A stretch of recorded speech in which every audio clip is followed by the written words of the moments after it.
Bom dia, estamos aqui para mais uma aula de História e hoje o nosso assunto é a independência dos Estados Unidos, que ocorreu no ano de 1776. Porém, pessoal, nós estaremos dividindo esse conteúdo sobre a independência dos Estados Unidos em três fases, pedagogicamente, para uma melhor compreensão. A primeira fase são os antecedentes da independência, a segunda fase são os fatores que levam à independência e a terceira e conclusiva fase é o processo revolucionário da independência dos Estados Unidos, tá bom? Então vamos lá. Quais são os antecedentes da independência norte-americana? E aqui o primeiro fator dessa independência que eu gostaria de estar falando é como que as colônias norte-americanas foram povoadas. Da onde vieram essas pessoas? Essas pessoas vieram por dois motivos para a América do Norte. O primeiro foi a perseguição religiosa que protestantes estavam sofrendo na metrópole, e a metrópole aqui é a Inglaterra. Protestantes estavam sendo perseguidos na Inglaterra e vieram para a América do Norte por causa da perseguição. E o outro motivo é por causa do cercamento. Como nós já vimos, nós somos sabedores que a Inglaterra dá o passo inicial, é a pioneira no processo da Revolução Industrial. E devido à industrialização, as terras comunais de outrora na Inglaterra passa a ser usada como cercamentos. Essas terras agora, até então, que eram grandes latifúndios, agora se transforma em terras menores para a demanda da industrialização inglesa. Com isso, pessoas perdem condição de trabalho e vê na possibilidade de migrar para as colônias da metrópole a possibilidade de melhorar, ter uma melhor condição de vida. Então esses dois motivos levarão pessoas inglesas a irem colonizar a América do Norte, uma colônia totalmente oposta daquela feita pelos portugueses e espanhóis na América do Sul, que foi uma colônia de exploração. A América do Norte é uma colonização de povoamento. As pessoas irão não somente para explorar, mas para morarem na América do Norte. Outro ponto importante dos antecedentes da independência dos Estados Unidos é a primeira colônia que é formada, a colônia de Virgínia, e dessa colônia vai crescer o povoamento, formarão as 12 colônias e estarão estabelecidas 13 colônias da América do Norte. Como já havia dito, é uma colônia de povoamento, e isso vai fazer com que a metrópole tenha um caráter de relacionamento com a colônia muito mais afrouxada do que as que aconteciam na América do Sul acerca do pacto colonial. Não tinha essas rédeas muito estreitas, havia uma autonomia tanto política quanto econômica nas 13 colônias da América do Norte. Isso será caracterizado através do comércio triangular. Isso mostra essa característica de autonomia, tanto política quanto econômica, pois a América do Norte tinha essa autonomia de se autogovernar, podemos assim dizer, e de comercializar com quem ela bem entendesse. E há um comércio nesse período de independência entre a metrópole, entre a colônia, metrópole, quando eu falo da metrópole eu falo da Inglaterra, da colônia, as 13 colônias da América do Norte e o continente africano, que era chamado do comércio triangular. O que era esse comércio triangular? A colônia fornecia à metrópole matéria-prima, a metrópole, por sua vez, transformava essa matéria-prima em produtos manufaturados e comercializava com a colônia. A colônia comercializava esse produto manufaturado com o continente africano, que repassava à colônia escravos para o trabalho de extração da matéria-prima para a metrópole, né? Ou seja, um comércio independente entre o continente africano, entre a metrópole Inglaterra e as colônias da América do Norte, as 13 colônias. Então esses são os antecedentes da independência dos Estados Unidos.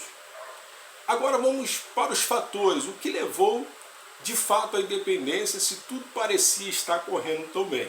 O primeiro fator, que aqui eu quero citar, é a influência do iluminismo. É o iluminismo que influenciou vários fatores históricos, como nós veremos mais na frente, a Revolução Francesa, as independências, o processo de independência de todos os países da América do Sul, é ela que vai influenciar a independência dos Estados Unidos, que servirá de exemplo para os demais países que se emanciparão mais à frente, como o Brasil, da colônia portuguesa, e os países da colônia espanhola.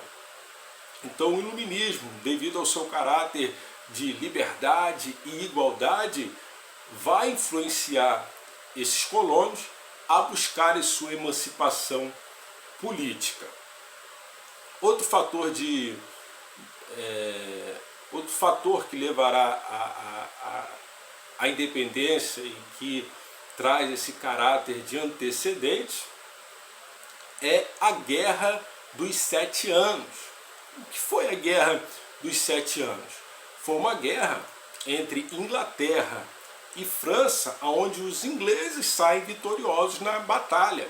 Eles vencem a guerra, mas mesmo vencendo a guerra, a Inglaterra entra numa grande crise econômica. E devido a essa crise econômica, pelos gastos bélicos nessa batalha, o governo inglês resolve tomar outras medidas sobre a metrópole, ou seja, vai mudar aquela política de autonomia da metrópole, da colônia para com a metrópole. E isso será caracterizado por leis, né? E algumas leis serão estabelecidas a partir desse momento, após a Guerra dos 7 Anos. Uma dessas leis é a chamada Lei do Açúcar, o Sugar Act. O que era essa lei? Era uma lei que monopolizava o açúcar inglês na sua colônia. Ou seja, todo o açúcar comercializado dos ingleses com a colônia receberia uma tributação, impostos muito mais baratos do que se a colônia comprasse o açúcar de países estrangeiros. Ou seja, você começa a arrochar o seu relacionamento colonial, monopolizando o açúcar inglês. Outra lei que foi imposta para buscar soluções para resolver a crise econômica foi a lei do selo, o Stamp Act. O que dizia essa lei?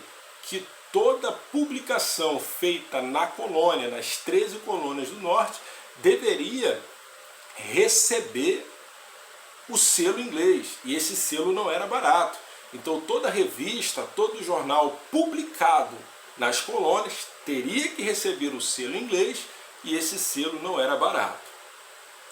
A terceira lei, e essa vai ser um divisor de águas, é a lei do chá, o Tea Act. O que dizia essa lei? Que todo chá comercializado na colônia deveria ser da metrópole, ou seja, um dos produtos mais comercializados e consumidos na colônia deveria vir da metrópole. Por que ela vai ser um divisor de águas? Isso vai gerar uma revolta muito grande nas colônias, e os colônios se fingirão de indígenas, de nativos da terra, se forjarão como tais, invadirão o navio inglês que chega no porto de Boston para descarregar, escoar a mercadoria, e eles jogarão todas as caixas de chá do navio inglês ao mar. Isso vai ser um grande problema.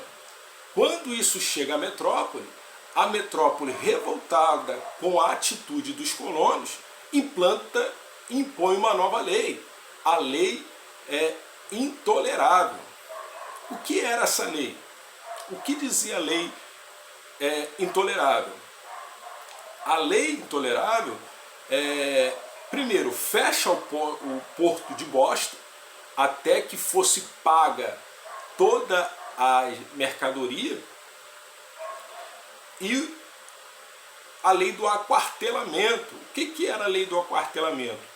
Todas as pessoas que viessem da metrópole para a colônia, primeiro para represária, para reprimir os colonos e para fechar o posto de Boston, deveria receber guarita, nas casas dos colonos e ser alimentados, ou seja, pessoas que representavam a metrópole viriam para as colônias, e os colonos eram obrigados, primeiro, a dar casa e comida para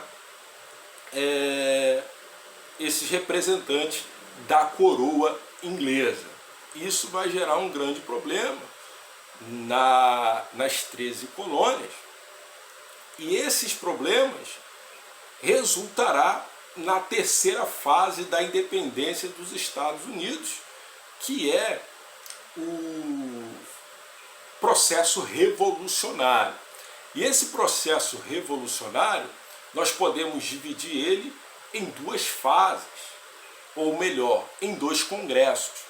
O primeiro, Congresso Continental da Filadélfia. Qual era o propósito desse congresso? Era um congresso não separatista, porém pedia a revogação das leis intoleráveis.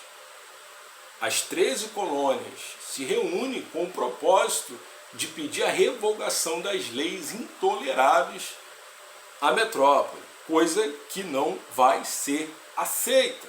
E isso levará a um segundo Congresso Continental da Filadélfia, aí sim com caráter separatista. E é o pontapé inicial, o primeiro em 1774 não separatista, o segundo em 1775 de caráter totalmente separatista.